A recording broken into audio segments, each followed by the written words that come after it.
According to this model, यानी ये model के दरमियान उन्होंने क्या बोला, according to this model the phospholipid of the membranes are arrange in the bilayer with their polar head group on the excitatory and the non-polar hydrophobic tails tucked inside।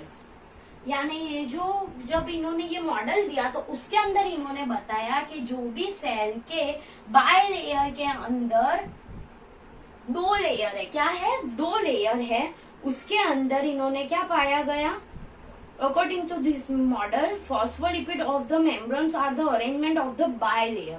Bilayer arrangement करता है, bilayer यानी दो layer में arrangement है, किसके, phospholipid के, किसके, phospholipid के, with their polar head, polar head यानी सर के ऊपर से on the exterior and the non polar hydrophobic, और नॉन पोलर हाइड्रोफोबिक कहाँ है, टेल साइड, यानी हेड साइड, और ये जैसे टेल समझो, टेल यानी पुछड़ी और हेड के ऊपर, तो किसका बना है, एक तो बाय लेयर का तो बना है, बाय लेयर के अंदर इनों के अरेंजमेंट क्या थी, पोलर हेड, यहाँ पे हेड के ऊपर क्या था, वो पोलर था, कैसा था, पोलर था, बट जब टेल के पास आया the group exterior hydrophobic tail tucked the inside, तो टेल है ना इनसाइड यानी ऐसे तरफ, और क्या थी, नॉन पोलर, क्या थी, नॉन पोलर, एक्सिटरी और नॉन पोलर थी, क्या थी, tell non polar,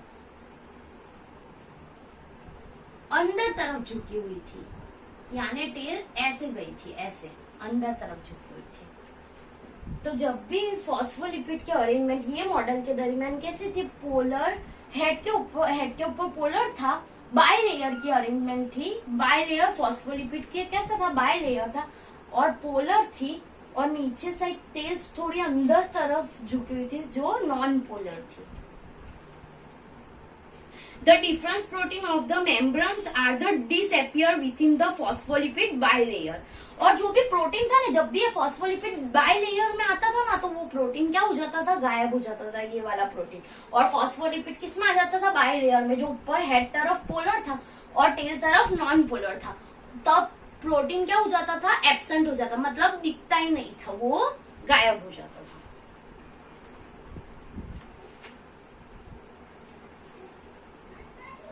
These phospholipid bilayer are free to move within the plane of the membranes। अब ये जो फॉस्फोलिपिड है ना, वो उसके मर्जी से कहीं पे भी घूमता था, इंडिपेंडेंट था, क्या था, इंडिपेंडेंट, वो अपनी मर्जी से कहीं पे भी घूमता रहता था, क्योंकि अब प्रोटीन क्या है, एब्सेंट हो गया, अब ये इसी के प्रेजेंट है, बाय लेयर थे तब, तो फॉस्फोलिपिड क्या करने लगेगा, घूमने लगेगा, क्या करने लगेगा, घूमने लगेगा। Some of the protein could also be present superficially embedded in the bilayer. अब कोई प्रोटीन इतने जिद्दी थे कि ये फिरता था ना ऐसे इंडिपेंडेंट, फिर भी वो कहाँ पे, यहाँ पे प्रेजेंट थे। बहुत कम ऐसे प्रोटीन बोलते हैं ना जिद्दी, बहुत ज्यादा जिद करके रहते हैं, वैसे प्रोटीन क्या थे इसके अंदर, कब प्रेजेंट थे। Some time the protein of the some of the protein could be also present. Okay, जब बाय लेयर होता था तो क्या होता था, लिपिड इंडिपेंडेंट फिर सकता था, जो पोलर ऊपर हेड आता था और नॉन पोलर टेल में जाता था। अब वो क्या करता था, उसकी मर्जी से वो क्या करता था, कहीं पे भी घूम सकता था, क्योंकि वो प्रोटीन क्या हो जाते थे, एब्सेंट हो जाते थे। बट सम टाइम कोई प्रोटीन इतने जिद्दी होते थे कि अगर ये फिरता ना, हम क्यों हमारी जगह छोड़े, क्यों जगह छोड़े भाई, हम भी तो है ना। तो वो क्या करते थे, यहाँ पे और यहाँ पे ही रहते थे। कितने प्रोटीन, ऐसे सारे नहीं, some protein. Okay, the protein of the plasma membranes are responsible for the diverse function. Okay, अब ये जो भी जितने भी जिद्दी प्रोटीन रहते थे ना, वो डाइवर्स फंक्शन करते थे, यानी अब क्या होगी, वो विविधता बोलते ना, भिन्नता, वेराइटी देते थे। क्योंकि ऐसे तो क्या रहता था, फॉस्फोलिपिड ही करना था, लेकिन कभी कभी सम प्रोटीन भी क्या कर रहते थे, प्रेजेंट रहते थे। तो अब ये क्या करते थे, इसको डाइवर्सिटी यानी अलग पाड़ते थे किसी और से, यहाँ का दिखने में थोड़े से अलग पाड़ते थे किसी और के पास। यानी अब ये जो है ना, ये जो भी मतलब डिफ्रेंसिएशन होगा ना, वो किसकी मदद से होगा, ये वाले प्रोटीन की, जिद्दी जो प्रोटीन है ना उसकी मदद से वो लोग चेंज हो गए, वरना वो क्या था, सेम ही रहते अगर प्रोटीन ना होता तो। बट प्रोटीन क्या जिद पे अड़ जाता है तो वो क्या करता है, उसको डाइवर्सिटी देने लगता है। सेल मेम्ब्रेन्स को क्या करेगा, डाइवर्सिटी, यानी जो डिफरेंट दिखेगा दूसरा सेल।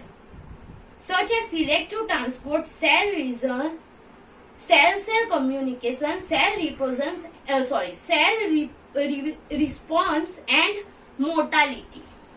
अब इसी की मदद से ये सारी चीजें क्या है, एक तो सिलेक्टिव ट्रांसपोर्ट, मतलब कहीं कहीं पे वो फिर पाएगा, क्योंकि सब जगह तो वो क्या करता है, लिपिड ही ये करता है, तो उसको आने तो देगा नहीं, तो किसी किसी जगह पे उसके अपनी जगह बनानी पड़ेगी। तो वो क्या करेगा, सिलेक्टिव, कोई चीज सिलेक्टिव रखेगा कि बस मैं यहाँ से ही जाऊंगा, क्योंकि ये वरना मारेगा नहीं, धक्का मारेगा ना अपनी रास्ते में, क्योंकि ये ज्यादा है ना, तो ये क्या करेगा, इसको ऐसे धक्के मारेगा। इसके लिए वो क्या करेगा, सिलेक्टिव ही रखेगा, अपना ऐसे ही रखेगा, बस मैं साइड से ही जाऊंगा, वरना मार दिया तो मेरे को क्या लेने का, है ना। इसके लिए वो साइड से ही जाना करता है, क्या करता है, वो साइड से ही जाता है। और जितने भी फॉस्फोलिपिड है वो क्या करते हैं, फीलने लगते हैं। तो ये क्या करता है, सिलेक्टिव ट्रांसपोर्ट देता है। तो मोस्ट टाइम पे सिलेक्टिव ट्रांसपोर्ट, सेल रिकॉग्नाइजेशन देता है ना सेल। पहले ये जब अगर ये जिद्दी प्रोटीन नहीं होगा तो वो क्या होगा, ऐसे ही रहने वाली, लेकिन अब जब जिद्दी प्रोटीन आ रहा है तो सेल क्या होगा, चेंज होने लगेगा, थोड़ा चेंज होते हैं ना। जैसे अभी फॉस्फोलिपिड फिरता है तो वही रहना है, लेकिन जब प्रोटीन आ जाता है तो थोड़ी जगह देनी पड़ती है ना, तो वैसे वो क्या हो जाता है, डाइवर्स हो जाते हैं, यानी क्या हो जाएगा, सेल रिकॉग्नाइजेशन हो जाएगा। अब सेल कम्युनिकेशन होगा ना, सेल कम्युनिकेशन। अब मतलब कम्युनिकेशन का मतलब क्या है, जैसे सेल एक दूसरे से बात करे, मतलब प्रोटीन मेरी जगह है भाई, मेरे को जाने दे, लिपिड अच्छा यहाँ से सिर्फ तेरी इतनी जगह है ना, ऐसा हो सकता है ना। इसके लिए cell communication, cell response, cell क्या करेगा, रिस्पॉन्स देगा, जाना यहाँ से निकल जा, है ना।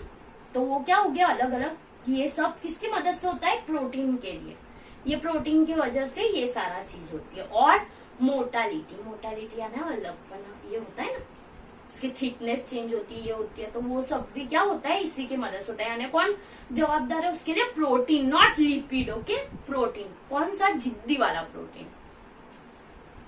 Figure 1.5 shows of the schematical represents of the fluid model molecule and the structure of the typical phospholipid। अब 1.6 पे ट्रिपिकल फॉस्फोलिपिड है। एक तो ये क्या है, फ्लूइड मॉस्क्यू मॉडल है, देखो ये यहाँ पे जो है वो फॉस्फोलिपिड का है, देखो कैसा फॉस्फोलिपिड है, टिपिकल फॉस्फोलिपिड यहाँ पे आएगा, दिख रहा है ना।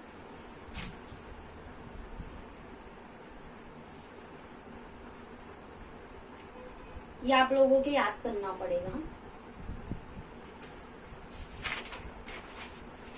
A major function of the cell membranes is to maintain the characteristic integrity of the cell।